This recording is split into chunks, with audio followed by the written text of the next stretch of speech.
Salam la famille. Aujourd'hui, nous allons aborder une question qui dérange beaucoup de musulmans. Pourquoi, malgré la richesse du Coran et de l'islam en savoir et en guidance, sommes-nous souvent en retard en tant que communauté? Cette question a été posée directement au Dr Zakir Naik, et ses réponses vont certainement vous surprendre. Entre histoire, science et rappel spirituel, il dévoile les vraies raisons de notre déclin, et ce que nous devons faire pour retrouver notre grandeur. Préparez-vous à découvrir des vérités puissantes. Malheureusement, plus de 80% de vous qui regardent nos vidéos ne sont pas encore abonnés. Nous vous prions donc de vous abonner pour nous soutenir afin d'atteindre les 100 000 abonnés d'ici la fin de l'année. Inch'Allah. Assalamu alaikum. Je suis très triste de poser cette question, mais si le Coran est un livre de guidance, et si l'islam est une religion de savoir et de connaissance, alors pourquoi, nous musulmans, en tant que nation, en tant que majorité, sommes-nous à la traîne parmi les nations? Pourquoi, lorsque nous comparons notre nation avec d'autres nations, voyons-nous un fossé immense entre nous et eux? Vous avez posé une très bonne question, une question très importante et très pertinente. Si le Coran contient autant d'informations sur la science et la technologie, si c'est un livre de savoir et de guidance, pourquoi les musulmans sont-ils en retard? C'est une très bonne question. La raison est la suivante. Si nous regardons dans l'histoire, entre le 8e et le 10e siècle, les livres d'histoire nous enseignent que les Européens appelaient cette période les âges sombres. Sombres pour qui? Sombres pour les Européens. Les Arabes, quant à eux, ont fait des progrès phénoménaux en science et en technologie. À cette époque, si vous vouliez apprendre la science ou faire des recherches scientifiques, il fallait apprendre l'arabe comme aujourd'hui nous apprenons l'anglais. À cette époque, les musulmans étaient au sommet du monde parce qu'ils étaient proches du Coran et de la Sunna. Aujourd'hui, la raison pour laquelle les musulmans sont en retard, c'est parce que nous nous sommes éloignés du Coran et de la Sunna. Donc ce n'est pas le Coran qui est à blâmer, c'est nous qui sommes à blâmer. Si vous lisez les livres d'histoire et les livres de science, comme je l'ai mentionné dans ma conférence, Ibn al-Nafis, 600 ans après la révélation du Coran, a été le premier à décrire la circulation sanguine. Dans nos manuels scolaires, nous connaissons William Harvey, mais nous ne connaissons pas Ibn al-Nafis. Il y a donc deux raisons à cela. Premièrement, les musulmans se sont éloignés du Coran et de la Sunna. Deuxièmement, les médias. Les médias jouent également un grand rôle dans cette situation. Dans mes manuels scolaires, je n'ai jamais entendu parler d'Ibn al-Nafis. Ce n'est qu'après avoir fait des recherches que je l'ai découvert. Dans mes manuels scolaires, il était mentionné William Harvey. La première personne à avoir dessiné la carte du monde était Al-Idrissi, en 1154, un musulman. Savez-vous comment on appelle les chiffres que nous utilisons aujourd'hui? 1, 2, 3, 4. Comment les appelle-t-on? Dites-le à voix haute, les chiffres arabes. Nous avons les chiffres romains et les chiffres arabes. Pourquoi? Parce que le 0 a été introduit pour la première fois par les Indiens. Les Arabes l'ont repris, y ont ajouté le point décimal, et nous avons les chiffres arabes. Si vous connaissez Al-Tusi, c'est lui qui a découvert le théorème de Pythagore que nous apprenons à l'école. Nous apprenons le théorème de Pythagore, mais nous ne connaissons pas le nom d'Al-Tusi. Le carré de l'hypoténuse est égal, dans un triangle, à la somme des carrés des deux autres côtés. Vous vous souvenez ou vous avez oublié? Si vous vous souvenez, mashallah, vous êtes des bons étudiants. Donc, qui a découvert cela? Maintenant, vous le savez.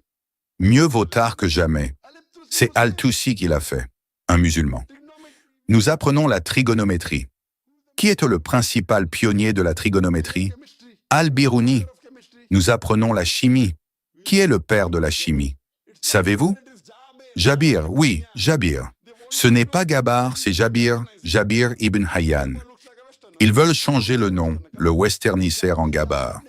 Ainsi, Gabar semble être occidental, cela sonne occidental, n'est-ce pas? Mais c'est Jabir, Jabir ibn Hayyan en vérité. Il est le père de la chimie, il a écrit plus de 2000 pages. Il a été le premier à distiller de l'alcool. Le mot alcool vient de l'arabe al-ghul. Alcool est un mot arabe. Al-ghul signifie esprit maléfique. C'est lui qui l'a distillé. Combien de personnes connaissent Al-Kindi? À l'époque où Newton, considéré comme le plus grand scientifique de l'histoire, disait que toutes les lois sont absolues, Al-Kindi disait non, toutes les lois ne sont pas absolues, elles sont relatives. Plus tard, Albert Einstein est arrivé. Tout le monde a entendu parler d'Einstein. Combien d'entre nous ont entendu parler d'Al-Kindi? Les deux frères, Muhammad Ahmad et Hassan Shakir, ont calculé la superficie de la Terre en utilisant un angle à la mer Rouge. À une époque où nous ne savions pas avec certitude si la Terre était sphérique ou non, ils ont calculé une superficie très précise. Si vous lisez sur Ali ibn Abbas, il a écrit 2000 pages sur la médecine. Vous connaissez Ali ibn Sina? Et Avicenne? Avicenne sonne comme un nom occidental, non? Mais son vrai nom, c'est Ali ibn Sina, l'Aristote de l'Orient. Je pourrais continuer à donner des exemples, mais les musulmans étaient au sommet du monde parce qu'ils étaient proches du Coran et de la Sunna. Aujourd'hui, nous sommes éloignés du Coran et de la Sunna. À cette époque, si vous vouliez progresser en sciences et en technologie, il était obligatoire d'apprendre l'arabe. L'arabe était la langue dominante dans le monde. Aujourd'hui, où en est-elle? Qui est à blâmer? Nous sommes à blâmer. Donc, ma demande à tous les frères et sœurs musulmans est de retourner au Coran. Étudiez le Coran. Le Coran est le livre le plus positif au monde. C'est une proclamation pour l'humanité. C'est une source de miséricorde et de sagesse. C'est un avertissement pour les insouciants. C'est un guide pour ceux qui s'égarent. C'est une assurance pour ceux qui doutent. C'est un réconfort pour ceux qui souffrent et un espoir pour les désespérés. Vous pouvez obtenir tous ces bénéfices uniquement si vous lisez le Coran avec compréhension. Si vous ne connaissez pas l'arabe, lisez la traduction du Coran dans la langue que vous comprenez le mieux. Mettez-le en pratique, Inch'Allah, cela vous guidera toute votre vie. Vous verrez votre vie changer. J'espère que cela répond à la question. L'histoire de l'âge d'or de l'islam est marquée par une quête incessante de savoir et une contribution remarquable au progrès humain dans presque toutes les disciplines. Les musulmans de cette époque ont apporté des innovations et des découvertes qui ont transformé le monde. Ces accomplissements, bien que souvent négligés dans les récits historiques modernes, sont des preuves de la puissance d'un esprit guidé par le Coran et la Sunna, associé à un amour pour la connaissance. Au-delà des exemples mentionnés par le docteur Zakir Naik, d'autres savants musulmans ont laissé une empreinte indélébile dans l'histoire. Prenons par exemple Al-Jazari, un ingénieur et inventeur de génie. Il a conçu des machines automatiques, y compris des systèmes d'irrigation avancés et des pompes à eau qui ont révolutionné l'agriculture. Ses travaux en mécanique ont inspiré des ingénieurs européens, notamment Léonard de Vinci, dont certains croient qu'il s'est basé sur les inventions d'Al-Jazari. En optique, Ibn al-Haytham a réalisé des percées extraordinaires. Ses recherches sur la lumière et la vision ont posé les bases de l'optique moderne. Contrairement à ce que l'on croyait avant lui, il a démontré que la lumière voyage en ligne droite et a expliqué scientifiquement comment l'œil humain perçoit les images. Ses travaux ont influencé de grands penseurs européens comme Roger Bacon et Kepler, bien que son rôle soit rarement reconnu. En pharmacologie, Al-Razi, connu sous le nom de Razis, a rédigé des encyclopédies médicales détaillant des remèdes et des traitements pour diverses maladies. Il a introduit des méthodes expérimentales dans la préparation des médicaments, une pratique qui constitue encore la base de la médecine moderne. Il a également été l'un des premiers à distinguer la variole de la rougeole, une découverte qui a sauvé des millions de vies. Un autre domaine souvent oublié est la sociologie. Ibn Khaldoun, considéré comme le père de la sociologie et de l'historiographie, a introduit des concepts comme la dynamique des civilisations et l'influence des facteurs économiques sur le développement des sociétés. Son chef-d'œuvre, Al-Muqaddimah, est encore étudié aujourd'hui pour sa profondeur et sa pertinence. Les contributions des musulmans ne se limitent pas aux sciences naturelles. En littérature et en linguistique, des savants comme Sibawayh ont standardisé les règles de la grammaire arabe, facilitant ainsi l'unification culturelle à travers un vaste empire. Dans l'art de la cartographie, Al-Muqaddasi a produit des atlas détaillés, qui ont permis une navigation plus précise pour les marchands et les explorateurs. En métallurgie, les musulmans ont innové dans la fabrication d'acier, notamment l'acier de Damas, connu pour sa résistance et sa flexibilité. Les croisés européens ont été fascinés par les armes fabriquées avec cet acier, mais n'ont pas pu percer les secrets de sa fabrication.